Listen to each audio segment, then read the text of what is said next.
Ustadz, bagaimana kalau ada seseorang yang masih suka melakukan maksiat, tapi ibadahnya rajin? Kumaha teh? STMJ, ya, sholat, terus maksiat, jalan. STMJ. Aduh. Cabai, jelly, royal, dan ginseng. Dalam benak orang tersebut mengakui dosanya, tapi hal yang terberat dia tinggalkan yaitu maksiatnya. Apa yang salah dengan orang tersebut? Salahnya masih maksiat. Salahnya taubatnya tidak serius.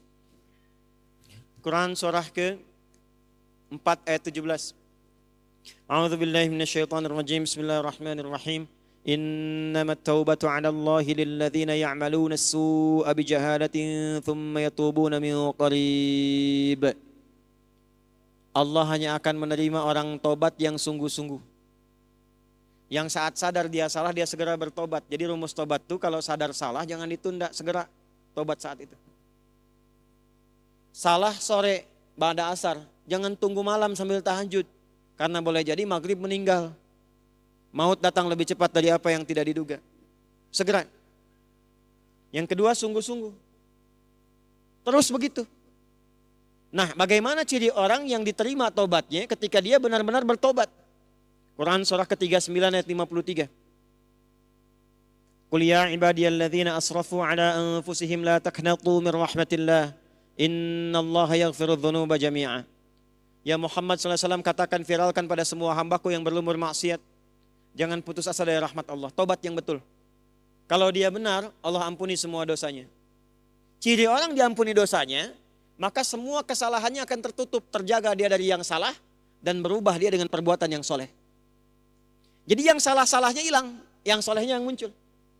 Mata pernah melihat maksiat, gambar yang tidak bagus. Ya, video-video yang buruk. Tobat, di mana ciri diterimanya? Maka matanya sudah nggak suka lagi melihat yang salah. Yang soleh yang dilihat, Quran yang baik-baik, itu tandanya. Dan dia nggak suka diarahkan kepada perbuatan yang pernah dia kerjakan sebelumnya. Dengar aja udah nggak suka. Itu ciri orang tobat diterima. Makanya setiap kita temukan kalimat taba, seringkali umumnya disusulkan dengan kalimat faman taba wa aslaha. Ya, dia bertobat dan dia berbuat islah. Itu cirinya. Karena itu jangan putus asa dari tobat. Kalau sekarang ditobati ada maksiat lagi, tobat lagi. Terus tobat terus. Sampai hati Anda merasa lelah dan mulai kemudian tunduk untuk bertobat kepada Allah Subhanahu wa taala. Jangan putus asa dari tobat. Ya, mudah-mudahan saat wafat ajal tiba dalam keadaan sedang bertobat kepada Allah Subhanahu wa taala. Yang ketiga yang paling cepat begini. Kalau masih terfikir berbuat maksiat, kata para ulama, bayangkan saat akan berbuat maksiat itu wafat. Wafat. Diwafatkan oleh Allah Subhanahu wa taala. Anda tobat nih. Pernah berbuat jelek, pernah mabuk, pernah ini, pernah itu. Maaf teman-teman. Jangan putus asa. Ini kata Allah, jangan putus asa, aku sayang. Jangan putus asa. Dan biasanya ada bersitan dalam pikiran kita, dalam jiwa kita. Aduh, diterima enggak kalau tobat? Masih bisa kembali enggak? Kalau ada kalimat itu tersirat, itu hidayah dari Allah. Rumus Qur'annya cepat ambil. Ini Allah sendiri yang jawab, hambaku, disebut hamba. Sebanyak-banyaknya dosa, membunuh, merampok, berzina, pernah mabuk, sebanyak-banyaknya. Kata Allah, hambaku, ini rahmatku, cepat ambil. Sujud, tangisi dosa itu.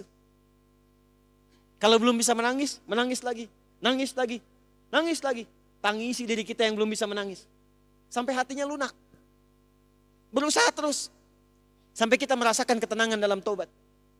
Dari situlah kemudian muncul ungkapan ulama, Allah sangat mencintai pelaku maksiat yang mau bertobat dibandingkan orang soleh yang tidak pernah merasa salah. Boleh bikin status tuh? Ya, silakan.